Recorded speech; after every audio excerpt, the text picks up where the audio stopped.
bonté. Et voilà. Bon. Bonsoir. Vous écoutez l'émission Ça passe ou ça casse.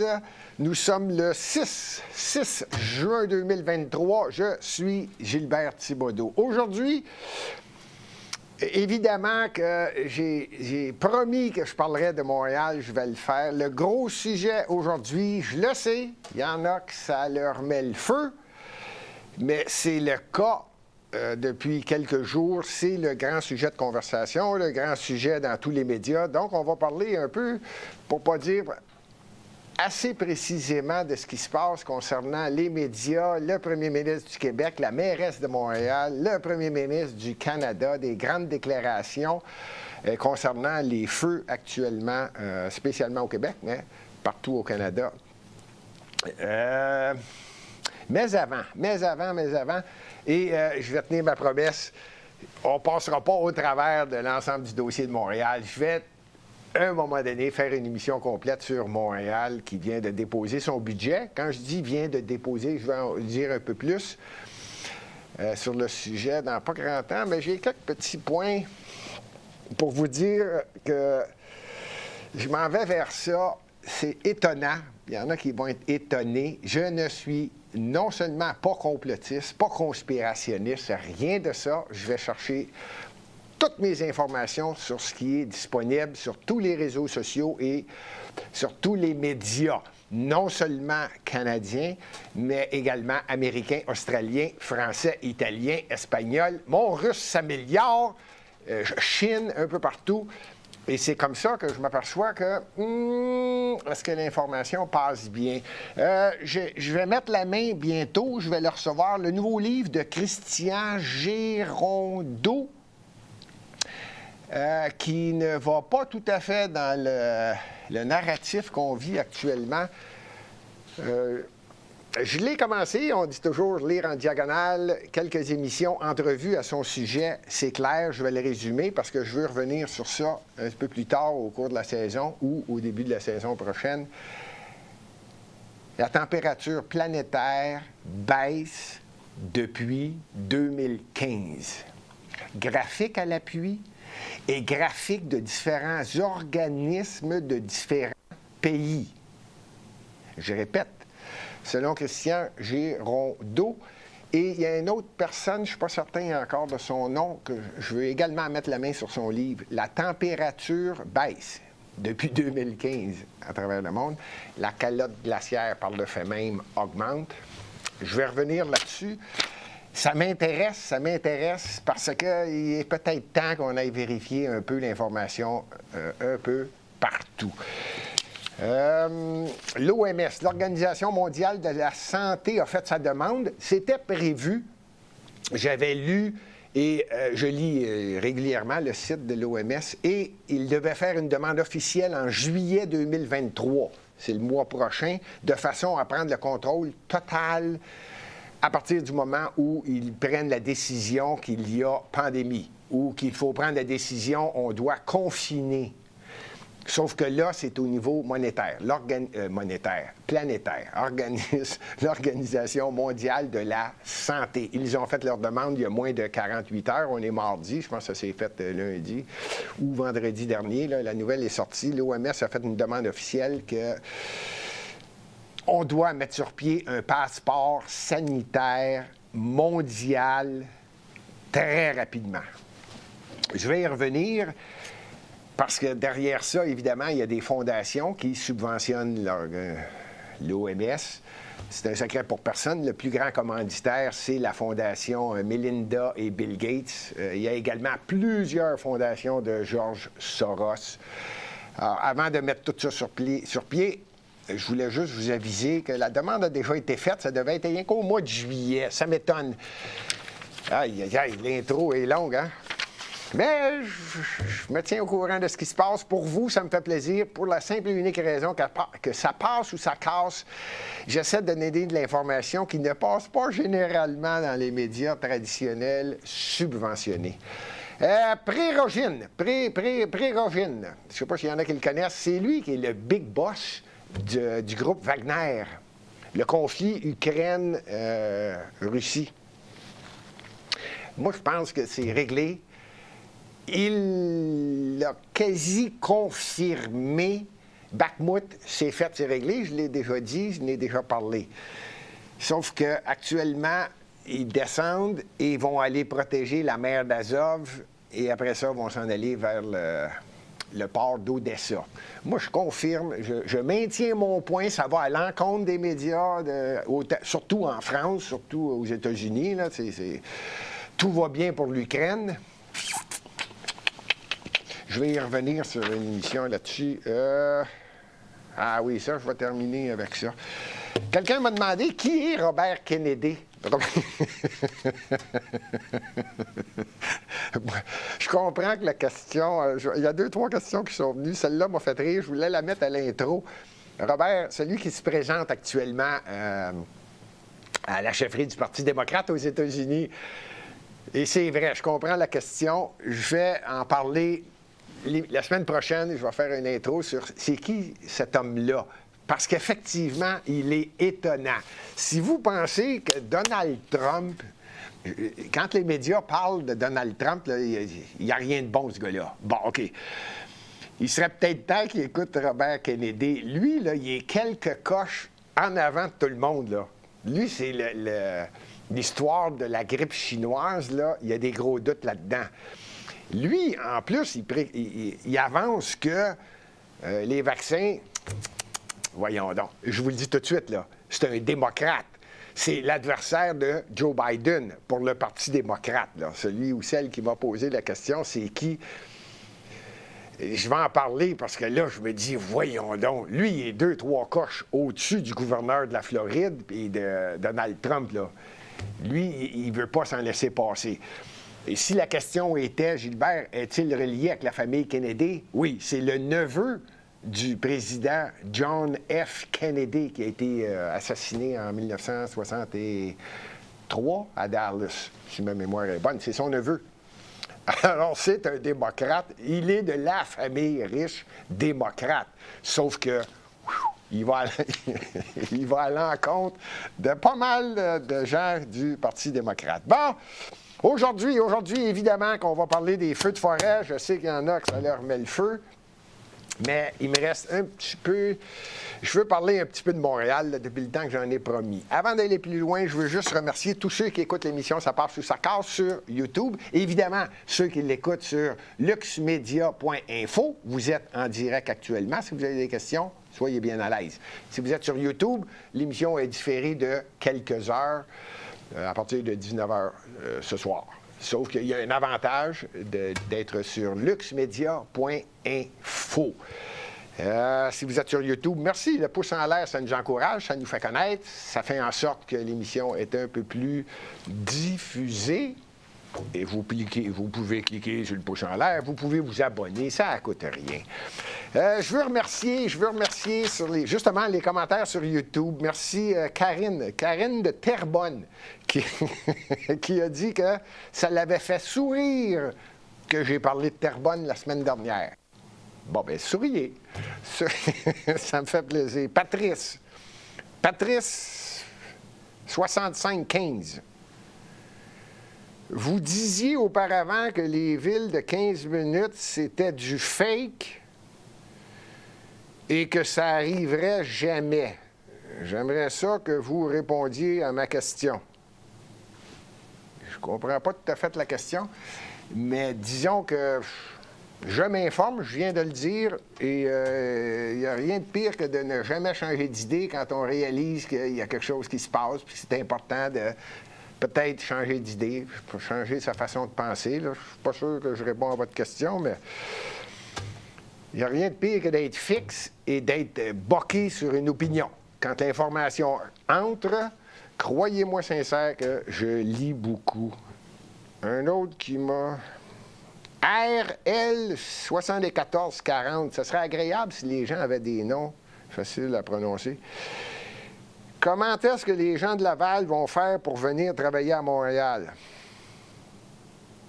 Je vais parler de Montréal, ce ne sera pas long. Comment est-ce qu'ils vont faire? Vous avez le choix, en auto ou en métro, dans la Montmagny, là. de la Concorde en métro, où, là, je comprends la question, là. C'est vrai que la ville, c'est une ville à cône orange ces temps-ci. Je vais en parler là, dans quelques secondes. Je veux dire bonne fête. Oh, bonne fête, Rachel Rebecca Roy, qui écoute une assidue qui écoute l'émission. Rachel Rebecca Roy. Joyeux anniversaire. Bon, OK, assis-toi, Fernande, Paul, Jacques, Claudine, Paulette, asseyez-vous, on commence l'émission. Ça va pas bien. Ça va pas bien. On commence avec Montréal. Aïe, aïe, aïe, aïe, aïe, aïe. En passant, je souhaite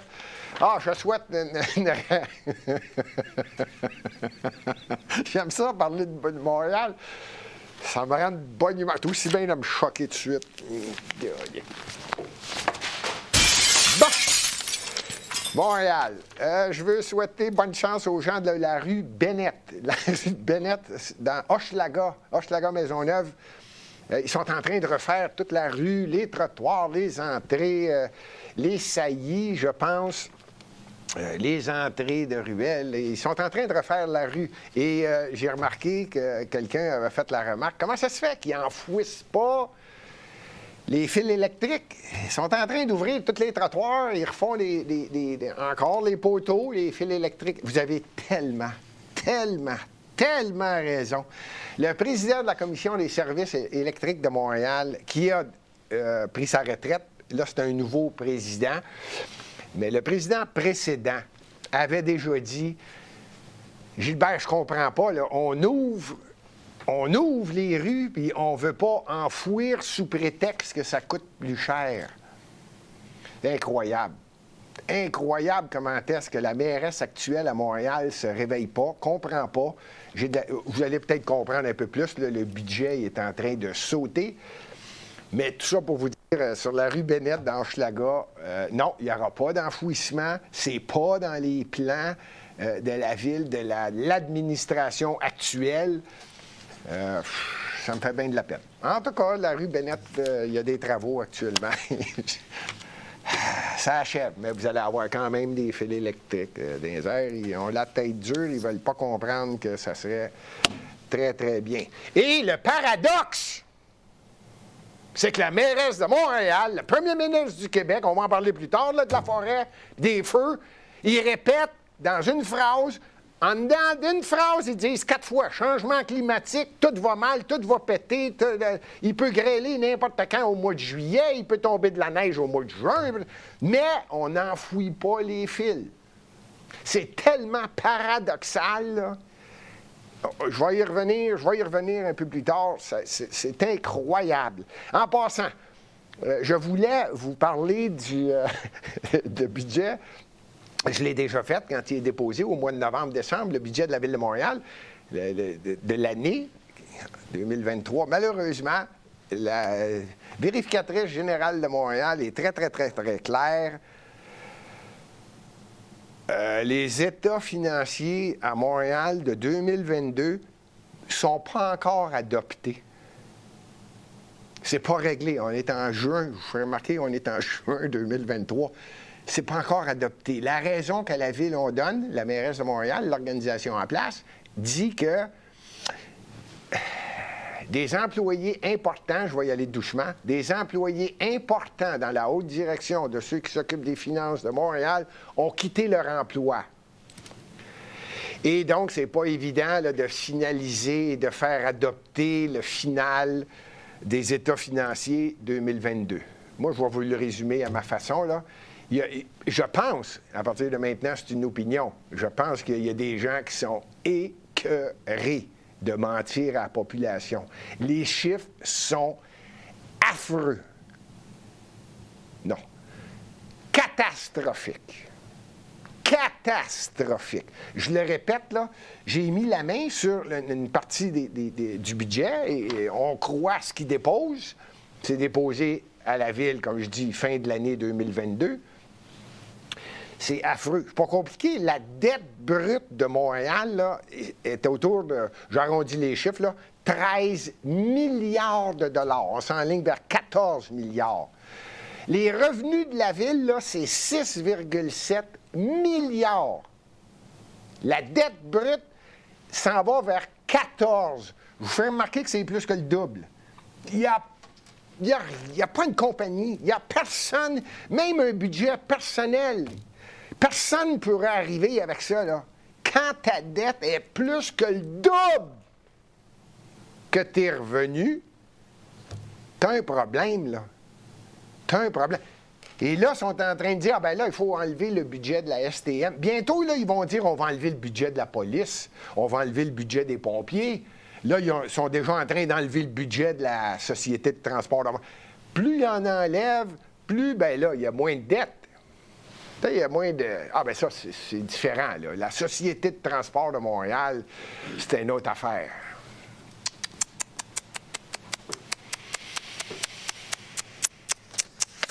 La VG, je viens d'en parler, la vérificatrice générale, elle a déposé son rapport. Et dans son rapport, que je n'ai pas terminé, je vais y revenir tout au long de l'été ou à l'automne, il n'y a aucun... Je ne sais pas s'il y en a qui se rappellent le feu qu'il y a eu dans le vieux Montréal. Et il y a des bâtiments patrimoniaux, des vieux bâtiments qui peuvent prendre en feu. Les portes de sortie ne sont pas fonctionnelles, sont barrées, sont condamnées, n'ouvrent plus ou peu... Bon... Elle le soulève, ça. Et pourtant, c'est important. Dans une ville, surtout, je répéterai toujours, Montréal, c'est la métropole du Québec. C'est tout le Québec qui doit en être fier. Et quand on vient à Montréal, je ne veux pas enlever le mérite du vieux Québec, là, qui est très, très, très, très beau. Je suis en train de me demander des fois, Caroline, je vais finir par dire que le vieux Québec est plus beau que le vieux Montréal. Mais moi, j'aime Montréal. Tout ça pour dire qu'il y a des bâtiments patrimoniaux. Selon la vérificatrice générale, là, il n'y a aucun portrait de ça. Dans les rapports, dans tous les chiffres, dans tout ce qui est présenté par la Ville de Montréal, l'administration actuelle, on n'a pas un portrait parfait, un portrait correct des bâtiments patrimoniaux, spécifiquement dans le Vieux-Montréal. C'est bizarre, hein? Et quand il arrive quelque chose, là, c'est la panique totale. Ah, il y a un feu! Ah, bien là, ça fait longtemps qu'on n'avait pas vérifié. Ah, il n'y avait pas de porte de sortie, il n'y avait pas de... C'est incroyable. C'est incroyable. Quand tu aimes l'histoire, quand tu connais l'histoire et que tu visites le Vieux-Montréal, c'est agréable de voir le bâtiment en fond, depuis quand, qui est établi. Parce qu'il est né là. Pour ceux qui ne connaissent pas tout à fait l'histoire, mais qui aimeraient bien la connaître, je vais probablement le refaire. Le canal Lachine, là, qu'on connaît aujourd'hui, qui a été réouvert, était la source de la ville de Montréal à cause des cascades de la Chine qui n'étaient pas passables par les bateaux. Je parle de l'époque de Christophe Colomb. Et donc, on passait par le canal Lachine pour éviter les cascades. Là. Bon, bien, le vieux Montréal, c'était le moteur économique de toute l'île de Montréal. Ce serait peut-être agréable de connaître un petit peu c'est quoi notre patrimoine, les bâtiments, ceux qui existent depuis 300 ans, et avoir un peu d'histoire, là, tu sais, là, en tout cas. La vérificatrice générale de Montréal a également soulevé dans son rapport qu'il y a beaucoup de dépenses à Montréal. J'essayais de ne pas rire en le disant. Elle réalise qu'il y a beaucoup de dépenses à Montréal, énormément de dépenses. Beaucoup de dépenses. Et elle soulève un point précis. Il y a beaucoup de dépenses et il y a des problèmes de conformité dans les dépenses. Ça, c'est à peu près normal. Je ne devrais pas dire ça. C'est anormal, mais je m'en attendais. 2022, c'est l'année qui suit l'année de l'élection, 2021. Donc, généralement, on donne de l'argent à des organismes. Disons qu'on libère plus de fonds pour aider des organismes bénévoles, des organismes qui viennent en aide à des gens qui ont besoin d'aide. Différents organismes. Disons qu'il s'en est donné beaucoup d'argent pour dire merci à ceux qui ont voté pour Valérie Plante qui s'est fait réélire. Je répète qu'il n'y avait pas que 2 candidats, bien que le journal Le Devoir, la presse, tout le monde a dit qu'il n'y avait que 2 candidats. Il y en avait 10 candidats. C'était une parenthèse. Valérie Plante a dit merci, sauf que là, la vérificatrice générale l'a encore attrapé cette année Il y a des problèmes de conformité. On ne voit pas d'où vient l'argent, où est allé l'argent, combien d'argent. Et la vérificatrice, il revient encore une fois. C'est pas la première année qu'on a des problèmes et que la vérificatrice générale soulève ce point-là. Je répète, la Ville de Montréal est probablement la ville la plus endettée, prorata avec ses revenus, au Canada. Je pourrais quasiment dire en Amérique du Nord, et je pense que je me tromperais peut-être pas trop. Bon! J'ai une petite histoire, parce que là, j'ai dit, je vais vous parler de Montréal, pour vous dire jusqu'à quel point il y a des fois qu'on se demande... Montréal, il y a 19 maires, 84 conseillers, 103 élus. 103. À un moment donné, il y a quelqu'un qui doit être capable de prendre des décisions, ou je ne le sais pas, à la gang qui sont 103 élus à Montréal. 2 millions de personnes, 103 élus. À Toronto, sont 25 élus, 4 millions de population, pour te donner un indice. À New York, sont 8 millions de population, 51 élus. Montréal, 103 élus, 2 millions. Bon. Et en plus, il y a des arrondissements, il y a 19 maires. Dans le plateau Mont-Royal, je ne sais pas s'il y en a qui connaissent ça, mais sûrement que vous avez pris l'autobus pour vous rendre au théâtre La Tulipe. Le théâtre La Tulipe, c'est une salle de spectacle qui existe depuis 1913. Il y en a qui ont... Je pense que Gilles Latulippe l'a eu, si ce n'est pas une trentaine d'années. Les gens venaient par autobus d'un peu partout au Québec pour venir voir les spectacles au Théâtre des Variétés de Gilles Latulippe. Et là, quand Gilles Latulippe a vendu et aujourd'hui décédé en son honneur, ça s'appelle le Théâtre La Tulipe. Et c'est encore un endroit où il y a énormément d'invités, des spectacles, des musiciens, des artistes qui font des spectacles. À Montréal, normalement, on fait attention aux endroits qu'on appelle commerciaux. Et ça frise quasiment le patrimoine, le Théâtre La Tulipe. C'est ouvert depuis 1913. C'est une vocation. C'est une vocation artistique. Mais, là, je pourrais parler de Valérie Plante, mais elle est juste mairesse de Montréal. Le maire de l'arrondissement, c'est Rabouin, M. Rabouin. Lui, son rôle, c'est de faire en sorte, quand il y a une émission de permis, je répète, sont 103 élus. Si c'est pas lui, il doit avoir un chef de cabinet, lui, là. Ça coûte une fortune gérer Montréal. Si c'est pas son chef de cabinet, son directeur des finances, si c'est pas son directeur des finances et son directeur des affaires publiques, légal, il doit avoir quelqu'un qui a dû voir ça passer. Eh bien non. Donc, ceux qui connaissent le théâtre, c'est sur Mont-Royal, près de Papineau, là, juste en face de la Banque Royale.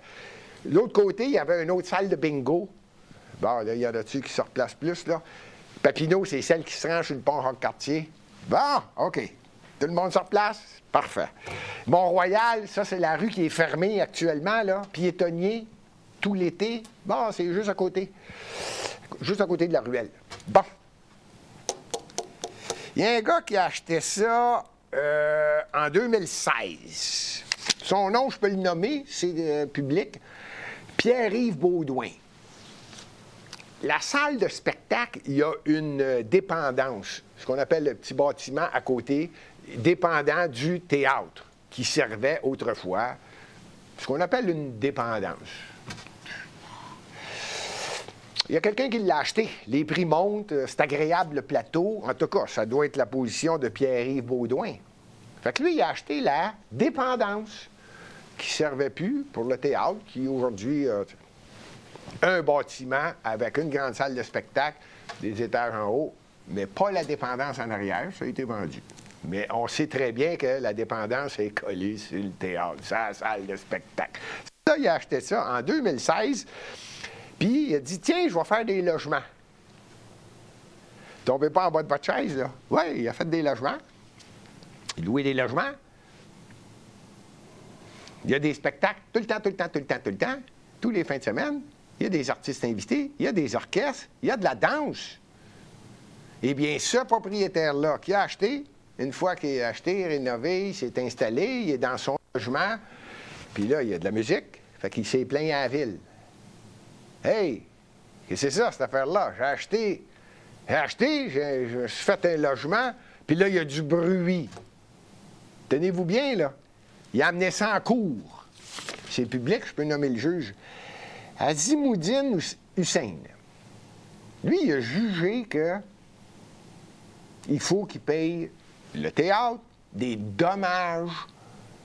Ah, c'est écrit là. La tulipe devra faire moins de bruit, mais elle est là pour rester. Le jugement est à peu près clair. Il doit payer, le théâtre, les propriétaires du théâtre vont payer des dommages à celui qui vient d'arriver en 2016. Et en plus, le juge leur dit, vous devez rénover pour apaiser que le voisin ne soit pas tanné d'entendre du bruit. Ça, j'en reviens pas. Moi, je peux pas croire que Rabouin, là, le maire du plateau, a laissé passer cette vente-là. Là. Moi, à tout le moins, il faut penser et dire, parce que n'oubliez pas, là, considéré aujourd'hui, le théâtre qui s'appelle maintenant le Théâtre La Tulipe, considéré comme un patrimoine. Pas besoin de vous dire qu'il ne peut plus toucher beaucoup au mur pour faire l'isolation et tout ça, là, tout tombe dans la coche patrimoine. Pauvre propriétaire. Mais moi, je mets le blâme sur le juge. On peut pas. Moi, je dis toujours, c'est le gars qui porte la robe. En cours, c'est le gars qui porte la robe qui décide. Lui, il a eu tous les arguments. Il a pris la décision que il y a du trouble à sa quiétude, donc il va recevoir 40 000 $ du théâtre, et le théâtre doit faire les rénovations nécessaires de façon à ne plus troubler la quiétude de celui qui a acheté en 2016, en sachant très bien qu'il achetait à côté de Théâtre La Tulipe, c'est la rue Papineau, pas loin de Mont-Royal.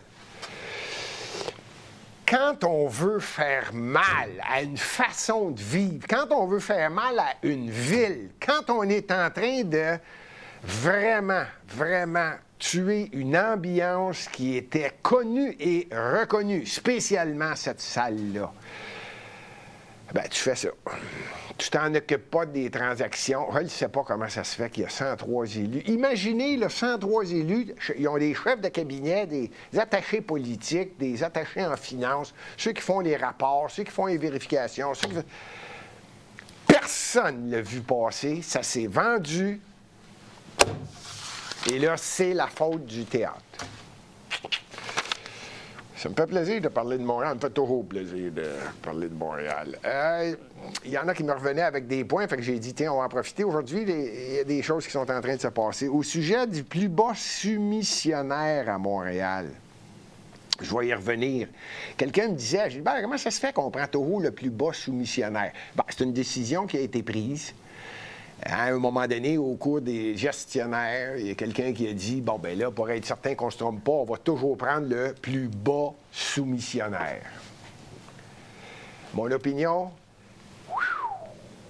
y a-tu quelque chose de pire que de dire ouvertement, dans les soumissions, quand on ouvre les enveloppes à 4 heures le vendredi, vous savez comment ça marche, là, il y a une date limite à telle heure, et là, on ouvre les soumissions. Généralement, tous les soumissionnaires sont là.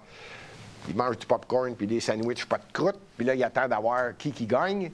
Puis là, ils sortent le prix, 14,3 millions, et c'est telle compagnie. Je ne veux pas en nommer, là, mais ça pourrait être Pomerleau, ça pourrait être... Peu importe, c'est pas ça qui est important. C'est le plus bas soumissionnaire qui gagne. Fini. Merci. Bye. La pire chose qui pourrait être faite, c'est bien ça. Il y a des gens qui me disaient, ça arrive-tu des fois que c'est une erreur? Non, généralement, c'est une erreur. T'imagines le gars qui soumissionne pour la roche, pour le remplissage des trottoirs ou des rues. Parce que vous savez qu'à Montréal, si jamais il y a une ouverture de rue pour aller changer, je sais pas, un problème d'aqueduc qui coule, on enlève la roche ou la terre, on met ça dans le camion, tu n'as pas le droit de la remettre là. Ça s'en va. Et on revient avec la roche flambant neuve, et après les travaux, on remplit le trou. Bon, on soumissionne pour la roche. La ville achète de la roche. Le plus bas soumissionnaire, il est à 2 heures de Montréal.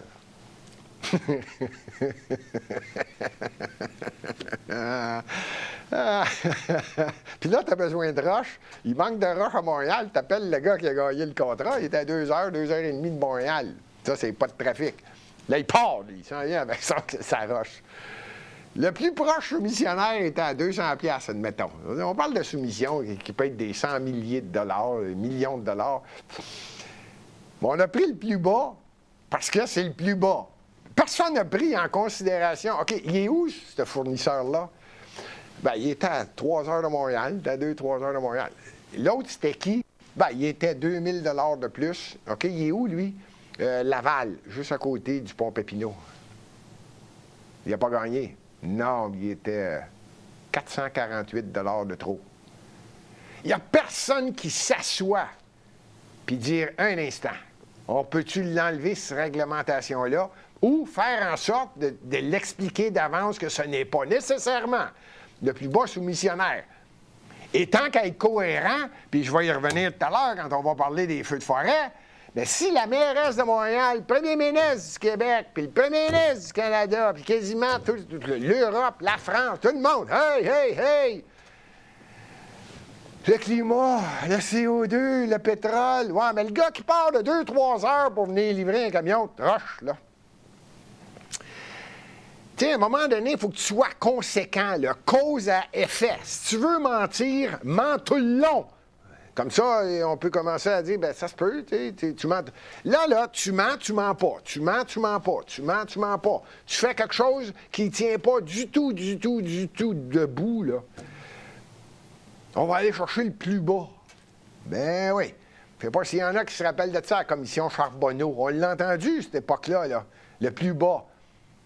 Ça se peut-tu qu'il y en ait, il y a une couple qui s'appelle, qui disent, gars, c'est à ton tour, soumissionne plus bas que moi ce mois-ci, sur cette mission, sur ces travaux-là, soumissionne plus bas, tu peux gagner cette fois-là, c'est moi qui ai gagné la dernière fois. Vous rappelez-vous de cette période-là?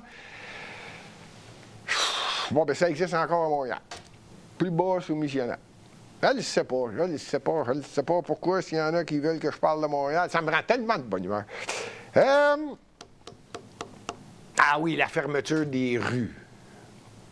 Je me pose la question, parce qu'il y en a qui me posent la question, Gilbert, comment ça fait qu'on ferme les rues, la rue Mont-Royal au complet, du mois de mai jusqu'au mois de septembre, puis la rue Sainte-Catherine, puis la rue Saint-Laurent, à un certain moment donné, puis la rue Saint-Denis, puis les différentes rues qu'on ferme. Bon.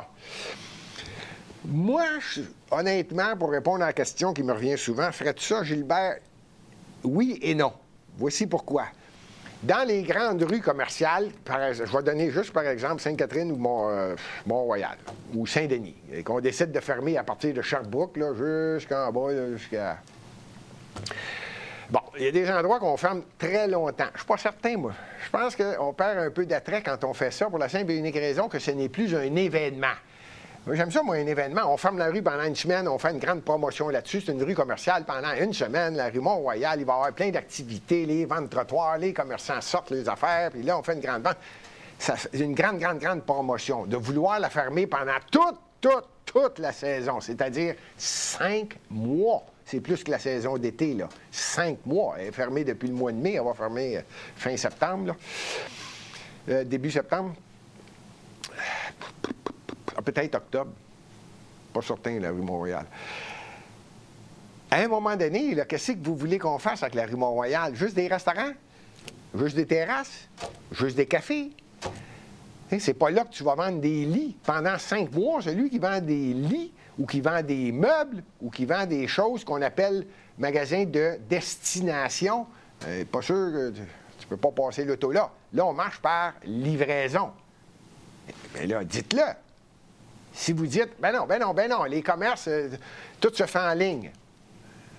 Mais là, si tout se fait en ligne, pourquoi est-ce que les commerces ouvrent? Pourquoi les commerces veulent un public? Parce que les gens aiment ça se rencontrer. Les gens aiment ça magasiner. Les gens aiment ça. On est en train de perdre la beauté de vivre à Montréal. Si c'est ça que vous voulez, ben on va refaire une émission 15 minutes. Non, on ne fera pas des villes 15 minutes. On va faire des villes, restez chez vous, puis que j'en voie pas un sortir Sauf si c'est pour aller prendre des marches. Je ne sais pas, là, ce que vous êtes en train de faire à Montréal. C'est affreux, à mon avis. C'est affreux. Je répète, c'est une métropole. Le Québec au complet, toutes les villes, tous les Québécois doivent être fiers de leur métropole, qu'on appelle la ville importante, le moteur économique, la ville olympique.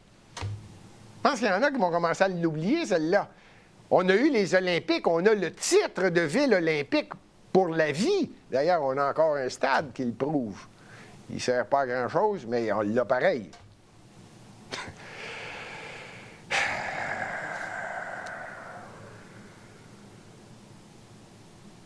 Bon, Montréal, on en parle? OK, on va en parler. Valérie Plante a dit, c'est quelque part dans un journal, les logements sociaux. Faut s'occuper de notre monde. OK. Je vous fais remarquer que dans l'article, il faut s'occuper de notre monde. L'article est très précis. Valérie Plante dit clairement, il faut s'occuper de notre monde. Le gouvernement du Québec doit nous donner de l'argent pour qu'on s'occupe de notre monde.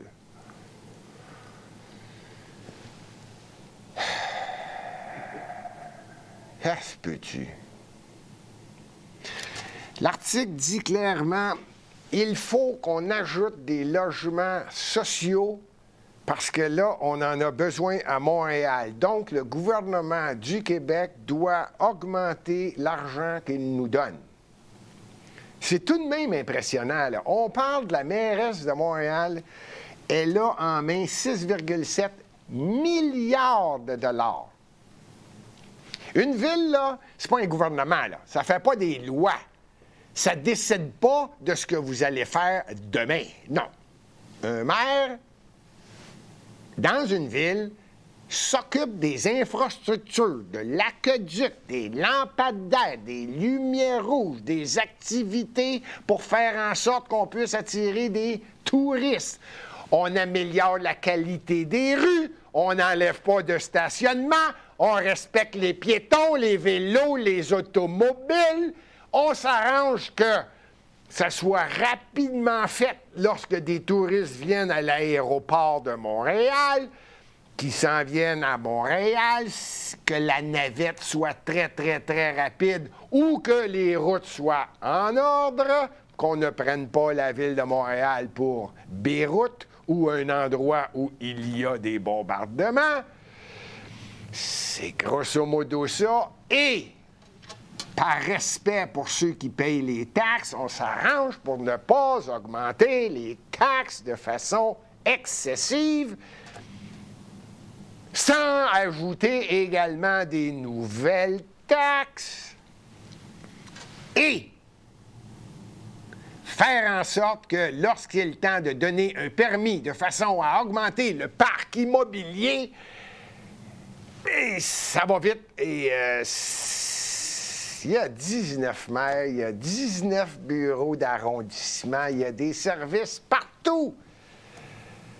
Le parc immobilier à Montréal est déficitaire, les permis sortent au compte-gouttes. Et là, la mairesse de Montréal dit qu'il faut s'occuper de notre monde, mais c'est le gouvernement du Québec qui doit lui donner de l'argent pour qu'elle puisse faire ça. Pourquoi? Parce que probablement que l'argent ne va pas à la bonne place. On va faire une parenthèse tout de suite. Il vient de sortir une tour dans le Vieux-Montréal. Je ne sais pas s'il y en a qui connaissent la plage Jacques-Cartier, côté sud, juste l'autre bord de la rue. Il y a un quai. Là, ils ont mis une tour. Pas compliqué, c'est des escaliers avec des vitres tout le tour. Une tour, 3 étages. Tu montes 25 marches, peut-être 30. Puis c'est de la vitre tout le tour. Puis là, tu regardes le fleuve. Ça a coûté 117 millions de dollars! Y a-tu quelqu'un qui va m'expliquer c'est quoi, là? Ah ben, c'est beau, on peut voir le fleuve. Ben oui, t'as fermé la marina de la Chine.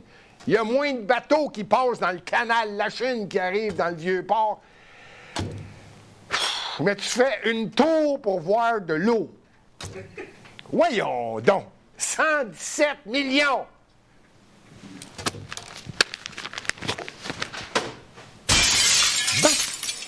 changeons de sujet. Maintenant, on a parlé de logement social, on va parler de logement abordable. Logement abordable, la Ville de Montréal, l'administration Valérie Plante vient de faire l'acquisition d'un terrain au lieu d'accepter lentement d'augmenter le parc immobilier de Montréal, parce que, plus je le répète, plus quelqu'un va finir par comprendre qu'en augmentant le parc, on va laisser ça là. Montréal décaisse pour le logement abordable. On va laisser l'image là, puis écoutez bien, si on augmente le parc immobilier de Montréal, par la force des choses, on augmente la disponibilité de logements. On s'entend? Bon! L'autre façon, et c'est là qu'on voit que Montréal décaisse pour le logement abordable. Ah ben, Colin, là, des bonnes nouvelles. Là, j'ai dit, ça y est, celle-là, c'est une bonne nouvelle. Pas tout à fait. Là, il n'y a pas eu plus de permis, là. Non. Il n'y a pas eu plus de permis, il n'y a pas eu plus de parc immobilier accepté, il n'y a pas eu... Non! La Ville de Montréal a décidé de faire l'acquisition d'une maison, puis elle va s'arranger pour en faire des logements abordables. C'est pas le rôle de la Ville de Montréal dans tout le sens du mot. Il y a un organisme à Montréal qui s'occupe de ça. Mais en tout cas, je me dis, bon, c'est un bâtiment qui ne sert plus, la Ville en fait l'acquisition, on va le rénover, puis ça fera une vingtaine de plus de logements. Ceux-là, on appelle ça abordable. Bon, OK. La Ville, c'est elle qui taxe. La Ville est au courant de la valeur de l'immeuble. Elle taxe l'immeuble en fonction de sa valeur. Bon, bien, l'administration Valérie Plante a fait l'acquisition d'une valeur de 3,9 millions de dollars. La valeur du bâtiment? Non. La Ville de Montréal, Valérie Plante l'a acheté 8,1 millions de dollars. Vacant, non occupé. Il n'y a pas d'intérêt à acheter ça, là. Sauf la Ville qui veut en faire des logements abordables. OK. La Ville y a donné une valeur, 3 millions. L'a payé 8,1 millions de dollars. Ce serait le fun de savoir c'était à qui est alentour de ça, quel bureau d'avocat a fait les transactions, qui sont les ici, qui sont les ça. Juste par plaisir de savoir comment ça se fait que ça coûte 8,1 quand la Ville, qui est la personne, la personne, pas physique, mais la personne qui achète, qui est au courant, au lieu de payer, je sais pas moi, si c'est 3,9, puis il ne sert plus, puis premièrement, il y a une période de négociation, là, je ne le sais pas. J'ai toujours dit, moi, la Ville de Montréal devrait avoir des gens. Ça, c'est un truc. Tiens, je vais donner un truc. Je suis ouvert à donner des trucs, moi, à ceux qui sont élus à Montréal. En passant, il existe le Parti Action Montréal, puis il va y avoir des élections en 2025. Bien, je vais donner un truc. Pourquoi ne pas engager des gens qui, eux, ne se déclarent pas employés de la Ville de Montréal? Sont des employés de la Ville, mais ne le déclarent pas et font des offres d'achat, font des acquisitions. Pas nécessairement l'arrivée avec ses gros sabots. Je travaille pour la Ville, c'est la Ville qui paye. Combien est-ce que tu vends? Il me semble que la négociation ne va pas trop vite. Le prix vient de flamber de 3 fois le prix. Le gars, la ville appelle, elle dit, bon, ben OK, on est la Ville de Montréal, vous voulez vendre votre bâtiment, combien vous le vendez? Pensez pas que ça fait tripler le prix, c'est pas long. Moi, je mettrais des gens qui vont faire des offres. Et par la suite, une fois que l'acquisition est faite, le vendeur est très heureux, a eu son prix ou bien négocié, puis la vente a eu lieu, puis par la suite, la Ville vient de faire l'acquisition d'un bâtiment à Montréal. Ça serait pas mieux de marcher comme ça au lieu de faire l'inverse, arriver avec tes gros sabots puis de vanter « Hey, c'est moi la Ville, puis j'ai un budget sans limite. Combien est-ce que tu vends? » Bon, OK, je n'ai assez dit. Tiens, tant qu'à parler de Montréal, parce que là, il faudrait bien que je parle des feux de forêt. Je finis avec ça. La langue française à Montréal est importante. Le Québec est une province francophone. Je le dirai jamais assez. Il y a une province qui est bilingue, si je ne me trompe pas, c'est le Nouveau-Brunswick, anglais-français. Le Québec, français, puis tout le reste du Canada, c'est anglophone. Si je ne me trompe pas, là, Je pense que c'est ça. Il y a juste le Nouveau-Brunswick qui est bilingue, Québec, français, puis Ontario, on s'en allait jusqu'à Vancouver, puis dans l'Est du Canada, c'est anglais, anglais, anglais. Bon, tout ça pour dire que le français au Québec, c'est important. Même le premier ministre du Québec le dit. Valérie Plante, elle s'en fout pas mal. Elle l'a déjà dit, elle. Je ne me suis pas aperçu que je parlais en anglais en entrevue. Donc, on sait qu'elle a un peu de difficulté avec ça, mais elle se fait pousser un peu dans le dos avec raison, puis il serait peut-être temps qu'elle écoute qu'effectivement, le Québec, c'est français. Montréal, l'article 1, ceux qui lisent la charte de Montréal, parce que Montréal, c'est une entité créée par le gouvernement du Québec. C'est une ville. Comme toutes les villes, c'est une entité sur papier. Et l'article 1. Montréal est une ville où on parle français. C'est une ville francophone. Article 1. 1, c'est facile. Pourquoi? Parce qu'une ville, je répète, c'est une entité créée par le gouvernement. Tu ne peux pas aller à l'encontre de la loi au-dessus de toi qui t'a créé. C'est 1. On peut-tu le respecter? Bon. Fait que ça n'a jamais été réellement respecté. Mais l'administration, ils sont très, très, très forts, surtout l'administration actuelle. Ils ne ferment jamais de comité. Ils ne font qu'en ajouter. Quand il y en a un qui est passé date, ben, OK, t'existes, on te paye, mais regarde, on va en créer un autre, là, parce que faut que ce soit plus précis. Fait que là, ils ont créé un autre comité à Montréal. C'est juste une addition de comités. Comment pensez-vous qu'on peut se rendre à 14 milliards de dettes? Voyons, ça prend des comités, ça prend des dépenses, ça prend quelque chose. Et elle a créé un comité qui s'appelle... le titre de la haute personne dans le comité, c'est commissaire aux Français. Bon. Bien, il n'y a rien qui s'est fait. Depuis 2021, là, ben, justement, il vient de changer. Le poste a été créé en 2021. On est en 2023. La personne avait un mandat. Un mandat, c'est toujours 3 ans ou 4 ans. Bon, ben, elle vient de dire que non, je ne veux pas ce mandat. Non. J'hésite à me prononcer là-dessus, mais j'ai bien l'impression que la personne qui est nommée commissaire, la personne en charge du français, et que l'administration n'est pas là en arrière de toi pour te supporter quand tu dis « OK, il y a des commerces qui exagèrent, il y a trop d'anglais dans les affiches, il y a trop d'anglais. » Bon. Et la ville ne les supporte pas. Fait que la commissaire qui a été mise en place par l'administration, Valérie Plante, a démissionné avant la fin de son mandat, puis elle vient d'en nommer un autre. Alors, je souhaite bonne chance à madame... j'ai pas pris son nom parce que je voulais pas... Exact, je voulais pas nommer son nom, j'ai peur qu'elle démissionne. Par contre, ceux qui veulent le trouver, c'était l'ancienne conseillère pour Stephen Guilbeault. Le ministre du patrimoine du Canada. Moi, j'ai l'impression, des fois, ils font juste changer de tarte de place. Bon, fait que bonne chance à la nouvelle commissaire qui, je ne sais pas si elle va faire 1 an ou 2. Le poste vient d'être créé. Et M. Stephen Guilbeault, j'espère que vous allez vous trouver un autre attaché politique qui va s'occuper du français au Canada. Bon, on arrive au sujet. J'aurais pu continuer. J'en ai des notes sur Montréal. Mais on y revient souvent à Montréal. J'aime parler de Montréal. J'aime Montréal. Il y a des élections en 2025. Je le dirai jamais assez. Et il y a un parti qui a été dénigré par plusieurs médias, pour ne pas dire tous les médias, sauf Lux Média, qui s'appelle Action Montréal. Et ils seront actifs pour les élections de 2025. Bon, le sujet d'aujourd'hui, je vais essayer d'y aller délicatement, bien que c'est difficile d'être délicat, parce que personnellement, je le répète, me faire changer d'idée, c'est long. Et j'ai confiance, et on me dit souvent, Gilbert, pourquoi est-ce que tu ne vas pas plus vite pour t'ajuster sur quelque chose qui se passe quand tu le sais, là, qu'il y a quelque chose qui ne marche pas bien? Aujourd'hui, au niveau de la grippe chinoise, là, mieux connue sur le nom de SARS-CoV-2, ça a été long.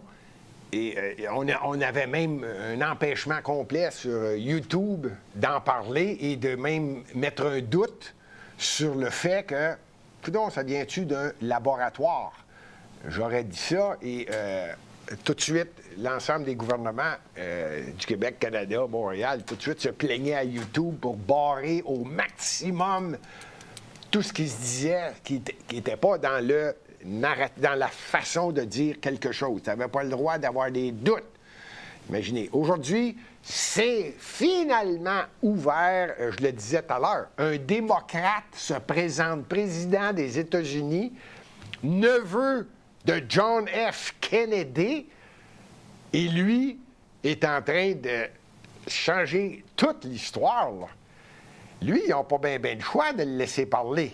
Il est candidat. Encore là, il est moins invité dans les médias traditionnels, mais quand même, il réussit à passer son message. Et lui, c'est le doute total. On en parle moins, pour ne pas dire de moins en moins, parce qu'il y a de plus en plus de dossiers qui sortent. Rappelez-vous qu'un juge aux États-Unis a exigé que Pfizer sorte 50 000 pages par mois jusqu'à ce que l'ensemble du dossier concernant le COVID et les études de Pfizer concernant le fameux vaccin, qu'on puisse savoir comment ça se fait que vous l'avez mis sur le marché et différents points, comment se fait-il que plusieurs gouvernements, pour ne pas dire l'ensemble des gouvernements, ont signé et vous retire de l'ensemble des responsabilités advenant le cas où le vaccin ne soit pas efficace ou cause des problèmes ou même puisse malheureusement causer des décès. Et tout le rapport au complet va être sorti. C'est 50 000 pages par mois qui sort actuellement aux États-Unis et on va avoir de plus en plus d'informations. J'ai hâte que Pfizer se décide. Cassez-vous pas la tête. Je pense qu'il y a 700-800 000 pages, le rapport. Ils vont sortir les dernières pages, le dernier mois, les 50 000 pages concernant les ententes avec la France, l'Allemagne, le Canada, tous les gouvernements qui ont signé. OK, vous n'êtes pas responsable si jamais on a des problèmes avec notre population qui meurt. Ça va être long que ces 50 000 pages-là sortent, mais un juge l'a exigé et Pfizer a finalement accepté. Ça n'ira pas en appel. C'est actuellement. Il y a 50 000 pages qui sortent par mois. Pfizer demandait, je pense, 50. En 2080 ou en 2060, on va vous donner le rapport. Là. Le juge a dit 50 000 pages par mois à partir de maintenant. Tant mieux. Tout ça pour vous dire qu'on a arrêté d'en parler et lentement, je me dis, OK, j'ai changé un peu ma position. Moi, j'étais celui qui disait, bon, ben OK, si c'est vrai que c'est majeur, ce problème-là, on va le passer au travail. J'ai commencé à avoir des doutes et j'ai commencé à me dire, coudonc, y appelles-tu au loup quand il n'y a vraiment pas de loup? Parce que s'ils font ça, puis ils font ça à répétition, ça va finir qu'il n'y a plus personne qui va écouter. J'y vais délicatement parce que je veux parler des feux du Québec. Et là, j'ai encore une fois, et cette fois-ci, là, je dis non. Là, je vais aller faire la vérification nécessaire. Et, avant d'aller plus loin, on a un petit vidéo. Et le petit vidéo est clair. C'est une personne qui est en automobile, quelque part dans la région où il y a actuellement des feux de forêt. Cette personne-là s'adresse en ouvrant sa fenêtre d'automobile, à une personne du gouvernement du Québec qui est reliée à Sopfeu ou à un organisme quelconque au niveau du gouvernement du Québec qui sont très au courant de ce qui se passe et qui avisent les gens en automobile de ce qui se passe. Je parle pas dans 3 semaines et un mois, pas dans il y a 3 semaines et un mois. Non! Il y a 48 heures de ça, là. N'oubliez pas que Là, c'est la mairesse de Montréal, le gouvernement du Québec, le gouvernement du Canada. Coïncidence. Encore les trois, en même temps, au même moment, dans tous les médias, quasiment phrases identiques et les deux mots qui reviennent tout le temps, là. Changement climatique. Avant d'aller plus loin, on va juste écouter la personne, justement, que j'appelle la garde forestière. Bonjour. à niveau du camping La Baie du Diable. Ouais. Donc, ils vous ont mis au courant, on descend, on peut plus remonter, on sait pas quand est-ce que ça va être réouvert, faut suivre l'évolution dans les médias, le site de la SOPFEU, le site du ministère, la nouvelle va se propager, mais on sait pas vraiment pas c'est pour combien de temps. Dépend de la météo, de l'évolution des feux et tout. OK, puis évacue, le feu est rendu à quelle distance? Le feu, il est pas si proche. On évacue pour 2 raisons. Il y a des cellules orageuses qui s'en viennent qui peuvent allumer d'autres incendies. Puis la SOPFEU n'est plus disponible. La SOPFEU ne fournit pas. Donc ces incendies-là ne sont pas traités. Puis aussi parce que la plupart des feux sont allumés par des causes humaines. Fait que là, c'est à titre préventif. En faisant sortir le monde, on évite des incendies. Des causes humaines. Ah ouais. Oui, c'est la plupart, quasiment 100% des feux. Là, on est parti dans... Si vous voulez réécouter ce qu'elle a dit, vous pouvez le réécouter au moment opportun de votre choix. Si j'ai bien compris, les feux ne sont pas proches encore, mais ils ont eu ordre d'aviser. Et vous remarquerez qu'à la fin du vidéo, c'est clair. Je vais protéger un peu là, dans ce qui a été dit. Une énorme partie, pour ne pas dire l'ensemble des feux de forêt, est causé par des humains. À 100%. Oups, le technicien ici, il ne veut pas comprendre que j'essaie d'être délicat, mais effectivement, la personne que j'appelle garde forestière, en tout respect, je ne sais pas son titre, je sais que c'est elle qui fait la vérification des gens qui circulent dans les endroits où il y a actuellement des feux au Québec. Le dit clairement, là, ce qui est arrivé, ce qui arrive actuellement, c'est 100% des feux sont causés par des humains. Bon, ceci dit, si ça, ce sont des personnes qui sont sur le terrain, là, on parle de gens, ceux qui sont dans l'automobile, là, c'est des gens qui sont là, qui vivent là. On ne l'invente pas, et c'est pas inventé, ça, là. Donc, je me pose la question, pourquoi M. Legault, qui a été repris dans un média, pourquoi M. Legault a déclaré « On n'a jamais vu ça. On n'a jamais vu ça. Nous sommes devant quelque chose de nouveau. » Juste en lisant le titre, je me dis, voyons donc, nous sommes devant quelque chose de nouveau. Est-ce qu'on peut voir l'article dans Le Devoir qui dit quoi? Le Québec brûlera de plus en plus en raison de la crise climatique. C'est ça, je cherchais les deux mots tout à l'heure. Crise climatique, réchauffement climatique. C'est ça. Ça, c'est Le Devoir. Moi, quand je vois un article dans Le Devoir à partir de 2021-2020, je commence à avoir des doutes. C'est le journal Le Devoir, le directeur général du Devoir, là, j'oublie son nom, qui a déclaré officiellement il y a 4 candidats qui se présentent à Montréal aux élections. Il y en avait 10. Et lui a clairement... Et là, il était devant une foule. Voici les 4 personnes. Vous n'avez pas le choix, vous devez voter pour une de ces 4 personnes-là.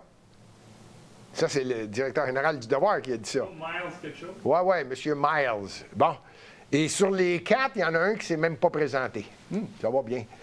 Et lui, là, cette journée-là, j'ai dit, bon, Le Devoir s'est rendu une feuille de chou, donc je me fie plus bien, surtout ce journal-là. Ceci dit, je me posais la question, je dis, voyons donc, ils sont tous en train de dire dans le même sens.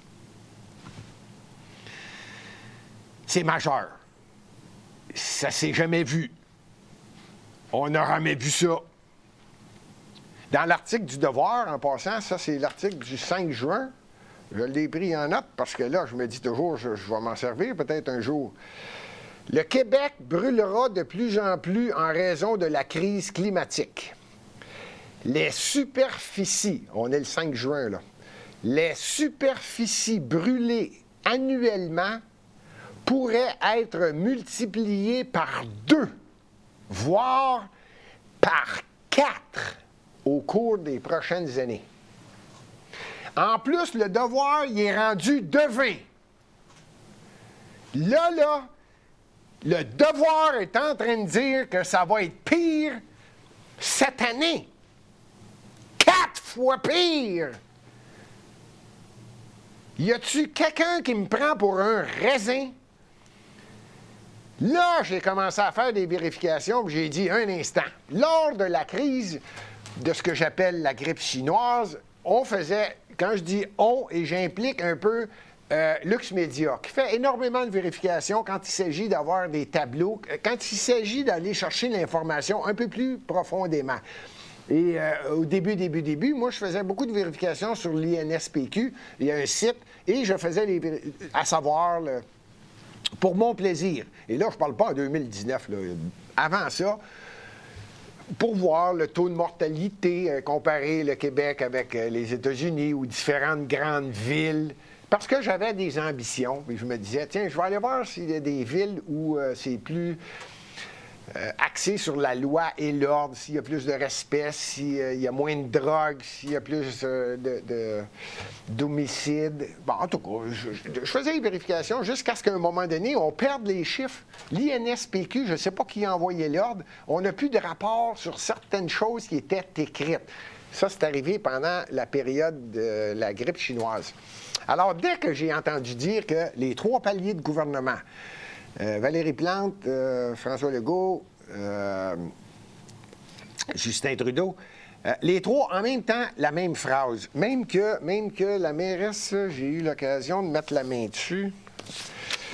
La mairesse s'est prononcée la même chose, le 5 juin, c'est ça, tout le monde s'est prononcé. Avertissement de smog dans la région métropolitaine. Record de chaleur dans le sud du Québec. Feu de forêt dans plusieurs régions qui forcent l'évacuation de la population de cette île. En cette journée mondiale de l'environnement, la nature crie à l'aide. Ça, c'est ce qu'elle a écrit sur Twitter. Les dérèglements climatiques sont de plus en plus fréquents et leurs conséquences de plus en plus graves. Il est de plus en plus important plus que jamais d'accélérer la transition écologique. Ah là, j'ai dit, ça y est, là, quand ils sont tous en train de dire la même chose, j'ai dit, il est temps que j'aille faire les vérifications dans les tableaux. Je le répète, ici, à Lux Media, on tente d'être le plus objectif possible. Et là, j'en profite, je fais une parenthèse. N'allez pas croire que les autres animateurs ont la même opinion que moi. 90. Très souvent, on n'a pas la même opinion ou on ne le dit pas de la même façon.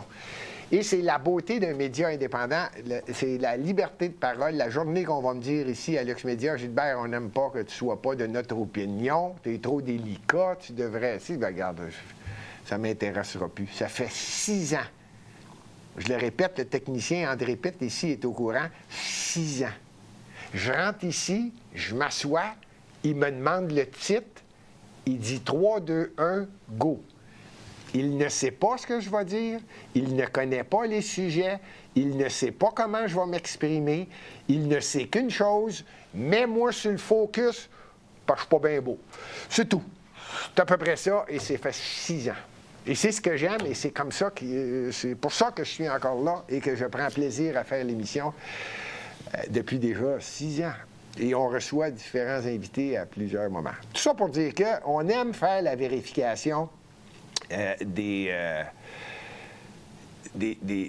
chartes, comment est-ce qu'on appelle ça? Des tableaux lorsqu'il y a quelque chose qui se passe. Donc, je suis allé chercher, on va commencer avec le premier, le tableau du Canada. Là, j'ai dit, là, il y a quelqu'un quelque part qui va m'expliquer qu'est-ce qui arrive. J'ai dit, au Canada, premièrement, si on regarde comme il faut le tableau, 2021, c'est une année où il y a eu au-dessus de la moyenne. OK? 2021, il y a eu 4,3 millions d'hectares de brûlés. Il y a eu 6 500 feux de forêt en 2021. La moyenne, quand on regarde le graphique, ça peut sembler mélangeant. Là, je viens de vous parler de la dernière colonne, là, 2021. C'est 4,3 millions d'hectares, 6 500 feux de forêt. Si on regarde les années précédentes, semblerait qu'en moyenne, une année moyenne, il semblerait que c'est 2 millions, 2,5 millions hectares. J'ai pas besoin de vous dire qu'on n'a pas atteint ça, là. On est en début d'année, début de saison. Il y a toujours les fameux feux après l'hiver, après différentes températures qui font en sorte qu'il y a des arbres qui cassent, des arbres bon, les arbres cassent. Au printemps, ça sèche, le soleil fait sécher rapidement. Et là, il peut arriver différentes activités, dont ce qui vient de se passer. Les gens vont en forêt, font des campings, des feux de forêt. Bien, pas des feux de forêt, des campings.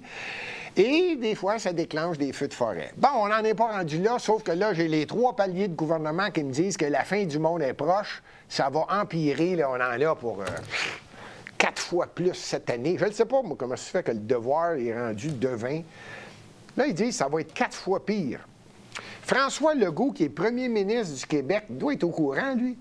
Il doit avoir accès à toutes les informations. Comment est-ce qu'il peut dire que j'ai jamais vu ça? Ce qui est en train d'arriver, là, c'est tout nouveau. Ça s'est jamais vu. Quand j'entends ça, je me dis, ben voyons donc. Il y a quelque chose qui ne marche pas. Si on revient au graphique du Canada, juste pour une seconde, la pire année, regardez comme il faut, là, c'est pas dur, la ligne jaune-orange, là, celle qui est la plus haute. Ça, c'est 1995. Je pense pas qu'on va se rendre là, là. C'est une année exceptionnelle, même que l'année 94 aussi était assez exceptionnelle. 1995, 7,5 millions d'hectares de terrain brûlés, de forêt. 11 000 feux de forêt durant l'année 1995. Je pense pas qu'on va se rendre là. Je ne suis pas devin, je n'essaye pas de retirer la gravité de ce qui se passe en début de saison. Non. Je pense que ça fait partie des années où il se peut qu'il y ait plus de feu. J'essaie vraiment d'être délicat parce que si je ne l'étais pas, ça ne serait pas fin ce que je dis. Mais je ne peux pas croire que là, on crie encore au loup. Quand on vient de passer une période de 2 ans ou 3, que la population est en train de le réaliser, qu'il y a eu des confinements, il y a eu des menteries, il y a eu des... Et ça sort dans... Les médias sont mal pris, là. De plus en plus de médias qui changent leur fusil d'épaule, et même des journalistes, même de ceux que j'appelle des chroniqueurs sans envergure, changent d'idée, là, changent leur fusil d'épaule, commencent à éviter le sujet ou carrément ne veulent plus en parler. Ah, c'est passé, c'est fini ça, arrête de parler de ça. Puis ils choquent quand t'en parles. Ils choquent quand tu lui dis, ouais, mais c'est parce que dans les médias, il y a même un gars qui a dit, arrêtez de parler à votre famille. Envoyez-les dans le Grand Nord. Bon, ben là, c'est plus le temps de les envoyer dans le Grand Nord, le feu est pogné, colique. Mais en tout cas, là, c'était l'euphorie là, pour diviser la population au maximum, les empêcher de sortir, les empêcher de se voir. Là, on m'arrive avec une histoire de feu. Je vous ferai remarquer qu'on vient de fêler le mois de mai. On commence le mois de juin. La saison commence. Vous allez me dire à moi qu'actuellement, le premier ministre du Canada, le premier ministre du Québec, là, je ne veux pas parler des autres provinces, je suis Canadien, Québécois, Montréalais. Fait qu'on va prendre Canada, Québec, Montréal, les 3 paliers en même temps, le même jour, dans tous les médias. Répète. Ah bien là, on vit vraiment la transition écologique. Là, il y a des feux partout. Je fais remarquer que, premièrement, il y a des feux dans le Grand Nord. Il y a toujours des feux dans le Grand Nord. Pourquoi? Parce que c'est des forêts. Il n'y a pas beaucoup de gens qui habitent là. C'est énormément de forêts. Beaucoup de chance. La foudre. Je vais donner crédit à la nature qui s'occupe d'elle-même. La foudre qui fait son travail, qui quelquefois frappe. La personne qui a dit tout à l'heure que, exceptionnellement, si j'ai bien compris, 100% des feux qui sont en train de se passer là, dans le Nord, ce serait cause humaine. Bon, on est au printemps. Vous allez me dire, ben non, Gilbert, c'est sûr que c'est pas juste la cause humaine. OK, c'est pas juste la cause humaine, pas de trouble avec ça. Mais moi, je peux vous le dire qu'au Québec, on aime ça quand le printemps arrive et qu'on a une petite vague de chaleur de 2 jours. Des fois 3. Qui fait 25, 26, 27. Là, tu sais, au mois de mai, c'est pas long, on sort le fromage, la bouteille de vin, la petite sandwich, le bacon, le jambon, puis on s'en va d'une montagne avec notre petite baguette de pain en dessous. Oui, il va dire, bon. En tout cas, tout ça pour dire que ça arrive, c'est des années comme ça, parce qu'il y a d'autres années qu'au mois d'avril, au mois de mai, bien, il neige. Bon, cette année, il n'y en a pas eu de neige. On a eu un mois de mai doux.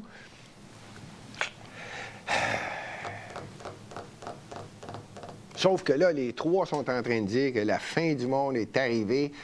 Le journal Le Devoir est en train de dire que ça va être 4 fois pire cette année, au cours des prochaines années. Là. 4 fois pire. Il va y en avoir des feux. Un instant. Premièrement, au Canada, vous l'avez vu, les exceptions, ça arrive. C'est arrivé en 95, c'est arrivé en 94, c'est arrivé en 2021, c'est arrivé... on le voit, là. Il y a des années où, il y en a plus. Oui, c'est vrai. OK. Vagues de chaleur ou des humains qui ont causé des feux, des petits feux de camp qui se finissent en feu de forêt. Il y en avait, il y en a, puis il y en aura. Donc, je vais aller voir maintenant, parce que là, je parle du Canada. On peut-tu aller voir le Québec? Parce que ça, on va en parler un petit peu plus. Au Québec, il y a 4... Ah, tiens, on l'a le graphique du Québec. J'ai pas besoin de vous dire que l'année record ici au Québec, c'est 2013. Je pense pas qu'on va aller battre ça, là. On n'a jamais vu ça. Hein? On n'a jamais vu ça. Bien, je ne sais pas, mais là, à l'écran, là, je dirais, comme le premier ministre, là, j'avais jamais vu ça. Mais en 2013, sur le graphique, c'est la grande colonne jaune-orange que vous voyez, là. Il y a eu 1380 feux de forêt et presque, c'est 1,9 million d'hectares de brûlés dans le nord du Québec. J'ai pas besoin de vous dire que là, ça serait peut-être temps de dire en 2013, « Wow! J'ai jamais vu ça. » Là, vous venez de le voir, là, c'est une année record. Les autres années, j'ai pas besoin de vous dire qu'il y a une certaine stabilité et qu'au cours des dernières années, disons qu'il y a eu moins de feux de forêt. Ça peut s'expliquer peut-être 2020, 2021, 2022. Je pense que c'est assez facile à expliquer. Il y a eu une pandémie, là, et personne ne pouvait bouger de chez eux. Et je répète, là, il y a le phénomène de la grippe chinoise. Là, il n'y a personne qui a le droit de voir personne. Là, personne ne pouvait sortir. Peut-être que ça s'explique là que les colonnes sont très, très, très, très, très basses parce qu'il y a juste la nature qui agissait, ce qu'on appelle la foudre.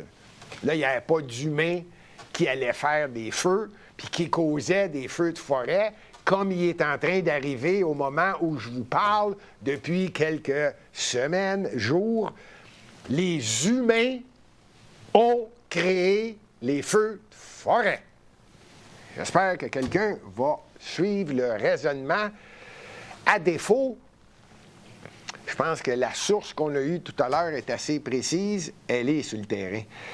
Il y a 4 choses qui peuvent... je veux juste être certain qu'on se comprenne. Il y a 4 choses qui causent, selon le gouvernement du Québec, et c'est logique, je pense que c'est Sopfeu, et c'est également répandu pas mal. Il y a 4 causes des feux de forêt. Évidemment, l'activité humaine, qui est énorme en ce qui concerne les feux de forêt. L'activité humaine est, si c'est pas tout le temps, la première cause des feux de forêt. La foudre, quand il y a un orage, ça c'est paradoxal, mais c'est vrai, quand il y a des éclairs, toum, le feu peut être déclenché. Ce qui est étonnant, et c'est ce que je me dis, comment ça se fait qu'on ne le fait pas plus souvent? Ce qu'on appelle des brûlages dirigés. Je m'explique. Et je ne veux pas donner de conseils au gouvernement du Québec ou à Sopfeu ou à... Pas vraiment qu'ils le font. Mais quand ils commencent à avoir un développement, ce qu'on appelle un petit village, tu sais, 3-4 maisons avec, je sais pas moi, un petit dépanneur, une petite église, un petit commerce, un petit village, ça, qui s'installe, mais on est en forêt, là, on est en haut, là, on est dans le nord du Québec. Et là, ils font ce que tu appelles du brûlage dirigé. On le crée, le feu de forêt, pour qu'il n'y ait pas de feu de forêt près des habitations. Il y a même des endroits, et ça existait, ça existe encore dans différents pays qui le font, qui sont évidemment qui ont le problème des grandes forêts.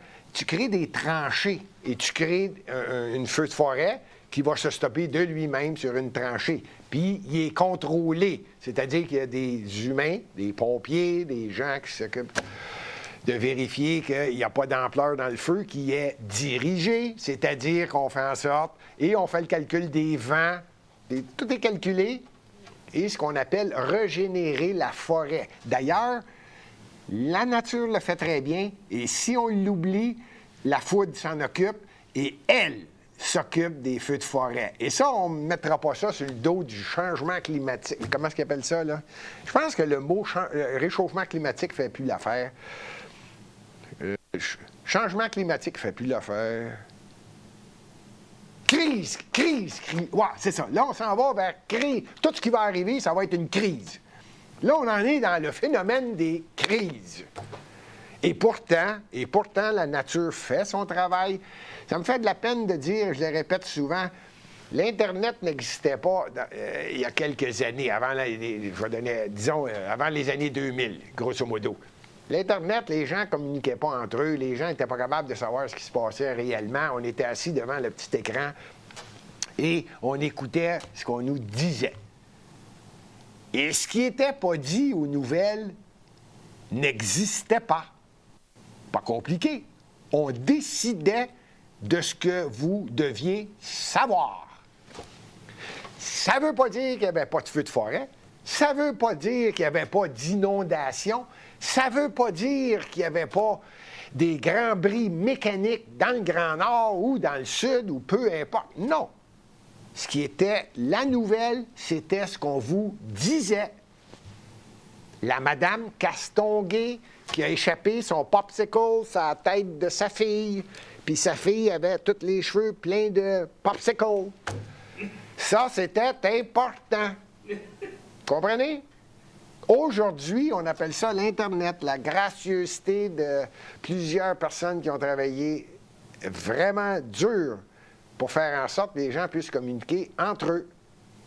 Aujourd'hui, je pense que ça ne fait pas l'affaire de certaines personnes, surtout ceux qu'on appelle les hauts placés, les dirigeants. Moi, je les appelle ceux qui se pensent aujourd'hui dans la stratosphère. Eux autres contrôlent tout. Et malheureusement, les gens peuvent parler entre eux. C'est grand, le Québec, en passant. En passant, c'est grand et c'était difficile de communiquer avec quelqu'un qui venait de Chapais. On pourrait même aller jusqu'à Abidjan. On pourrait aller dans... C'est grand, le Québec, c'est grand. Il rentre 3 France et demi. La France, là, il en rentre 3 dans le Québec, là, tu sais, en superficie. Là. Bon, ça vous donne l'espace, la grandeur du Québec. Donc, c'était difficile de tout savoir ce qui se passait. Dans les pays d'en haut, ils en ont fait un téléroman avec ça, d'abord. On se rendait là à cheval. Pourtant, c'était rien qu'à Saint-Sauveur. Tout ça pour vous dire qu'aujourd'hui, l'Internet, tout va vite. Qu'est-ce qui se passe à Montjoly? Qu'est-ce qui se passe avant que le média le dise? La communication se fait. Et c'est ce qu'on vient de voir, c'est que c'est possible d'avoir des gens aujourd'hui avec un téléphone et juste écouter et déposer ça sur les réseaux sociaux. Demandez-vous pas pourquoi. Là, on passe que... Moi, Je termine là-dessus parce que... Gilbert, tu parles de ça? De qui, là, qu'on parle? Ah, ben là, c'est ça. Excusez-moi, je voulais terminer là-dessus. Ouais, là, on est rendu en 2021. Là, on est au Québec. Excusez, j'avais oublié. Merci. Nombre d'incendies de forêt par origine. Et je vous ai dit, il y avait l'origine activité humaine, la foudre, le brûlage dirigé et indéterminé. En 2021, si vous regardez en 2021, il y a un petit point d'interrogation. Je vais vous donner l'exemple, on va prendre 2020. Bon, en 2020, à cause de l'humain au Québec, il y a eu, dans les feux qu'il y a eu, 572 feux à cause d'un humain. Ça n'a pas rapport avec le climat. Il y a eu... c'est la foudre en deux ou c'est... Le brûlage dirigé. Le brûlage dirigé. Bon, il y a eu 2. C'est ce que j'expliquais tout à l'heure. C'est des feux qu'on provoque soi-même que le gouvernement provoque de façon à protéger.